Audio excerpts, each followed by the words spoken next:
40% d'ouvriers qui s'apprêtent à voter pour moi. Et ça, monsieur Mélenchon, c'est impardonnable. Voilà. Alors la troisième raison, excusez-moi parce que j'en ai trois, de ne pas vouloir débattre avec vous, c'est que vous n'êtes pas un vrai candidat. Ben non, puisque vous avez d'ores et déjà dit que vous alliez faire voter pour monsieur Hollande. Par conséquent, moi, je débat avec des candidats à la présidentielle, pas des candidats à des postes de ministre ou qui vont appeler au deuxième tour à faire voter pour quelqu'un qui a dit qu'il n'y avait rien à craindre de sa politique puisque il participait d'un mouvement qui avait libéralisé l'économie, privatisé, ouvert l'économie à la finance, aveu qui a été fait par M. Hollande.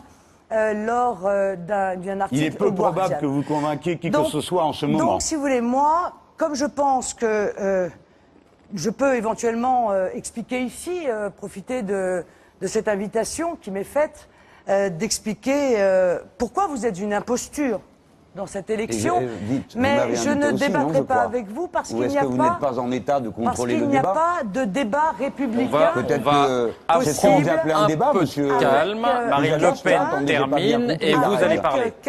Cette femme va parler comme un moulin pendant combien de temps ? S'il vous plaît, Jean-Luc Mélenchon, elle va terminer et vous allez parler. Vous voyez, je ne crois pas qu'elle terminerait. Vous voyez terminez, Marine Le Pen, s'il vous plaît.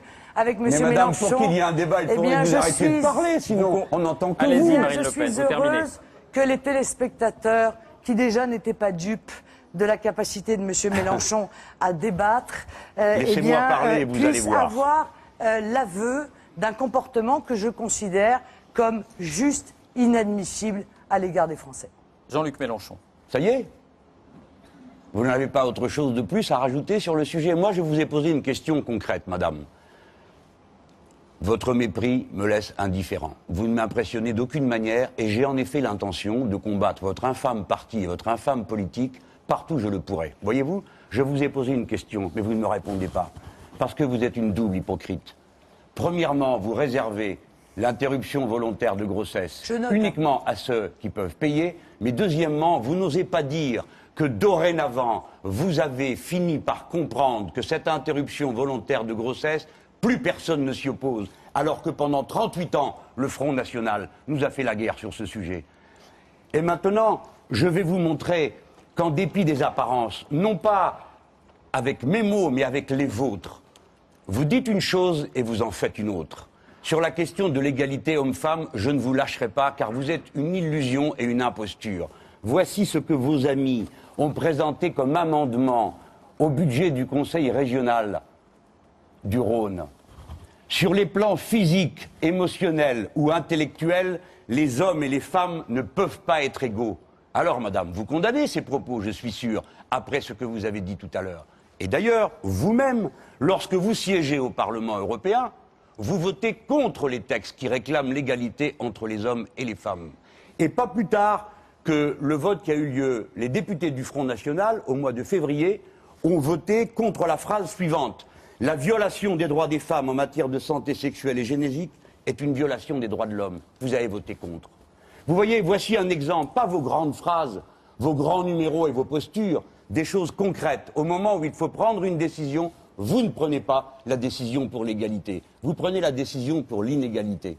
Voilà ce que vous êtes, sur tous les sujets. Et oui, vous avez en face de vous une force qui est sans concession, le Front de gauche. Et n'utiliseront pas des mots fleuris pour vous attaquer. Madame, si vous voulez me donner des leçons de maintien en tant que candidat à l'élection présidentielle, je vais vous dire une chose.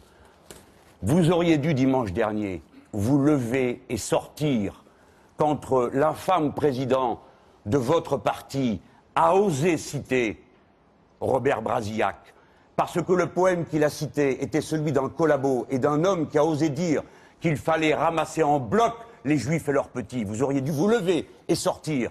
Parce qu'en France, on ne parle pas comme ça. Et un collabo, quoi qu'il ait écrit, reste un collabo et un assassin. Voilà, madame, ce que vous auriez dû faire. Alors après, le reste, semi-démente qui vous laisse quand même une bonne moitié, ce n'est rien à côté de ça. Alors on va prendre les choses dans l'ordre si vous voulez. L'avortement. Non mais, monsieur Pujadas, j'ai expliqué que je ne débattrai pas avec monsieur Mélenchon. Alors qu'est-ce que vous faites là? Ou alors peut-être... Attendez, laissez-la parler. C'est mon émission. Eh bien alors parlez avec moi, je suis en face de vous. Deux conditions. Alors, monsieur Mélenchon va faire quelque chose, parce que, après tout, Si, Allez, on va parler du salaire à parental. deux conditions. Si, M. Mélenchon, vous présentez aujourd'hui vos excuses aux Français, aux millions de Français qui votent pour moi. À et quelqu'un aux qui applaudit à 40%, tout rompre Robert Brasillac, et vous aux pouvez 40 attendre toute la nuit. Et aux 40% d'ouvriers que vous avez insultés. Là, Ça va, peut-être, je ça va. débattrai avec vous. Ou alors, et puis alors, c'est cumulatif, hein, permettez-moi. Si vous prenez l'engagement solennel sur votre honneur de ne pas L'honneur de appeler quoi, là, à de votre voter poème, pour d'antisémite Monsieur Hollande au deuxième tour de l'élection madame. présidentielle. Ah, madame, mais je vais vous expliquer quelque chose qui concerne vos 40% de prétendus ouvriers. Figurez-vous que toutes les statistiques montrent que la moitié d'entre eux votent pour le candidat de gauche le mieux placé au deuxième tour. Par conséquent, vous n'avez pas de reproche à me faire. Mais je vais vous dire une bonne chose. Nous, les gens de gauche, depuis un siècle et demi, au deuxième tour, quel que soit celui qui arrive devant, tous les autres se désistent pour lui. Par conséquent, si c'est moi, Hollande se désistera pour moi. Si c'est Poutou, nous nous désisterons pour Poutou. Si c'est Joly, nous désisterons pour Joly. Et croyez-moi, il n'y aura jamais une faille entre nous pour vous mettre la pilée que vous méritez. Alors, Vous Marine m'avez Le Pen. entendu, madame? Voilà ce que je déclare sur Alors, l'honneur. voilà. Nous ferons tout Restons pour, premièrement, courtois. battre M. Sarkozy et vous battre vous. Restons- Et d'ailleurs, vous ne servez à rien depuis 40 ans qu'à distiller de la haine. Voilà tout ce que vous faites. Voilà la seule utilité. Regardez-moi quand je vous parle, madame. Alors. Vous pouvez tout de même accepter ça. Vous n'êtes pas un vrai candidat, monsieur. Donc, Je ne suis par pas un vrai conséquent, candidat. Vous je voyez ne le débat mépris. pas avec vous. Regardez le puisque mépris. vous allez appeler à Madame, voter c'est dans les Hollande. urnes qu'on va voir qui est le vrai candidat.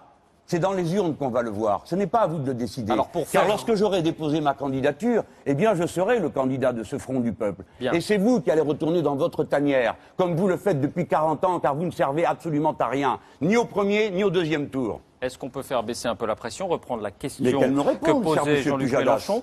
Alors moi, je vous pose la question, Marine Le Pen, sur le remboursement de l'avortement.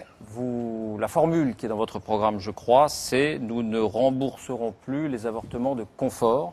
On fait comme au tribunal, alors, monsieur Pujadas, il faut passer par le président d'audience. Eh bien, pour- pourquoi pas, si ça peut permettre de rétablir un peu de calme Il y a des dans Non, ce endroits où monsieur ça débat. se Pujadas. passe comme ça, Et madame Le peut-être Pen. pour le Non, mais monsieur téléspectateur Pujadas, qui a je viens de envie, vous lui, dire que qu'on je ne aborde le fond débattrai des pas. sujets.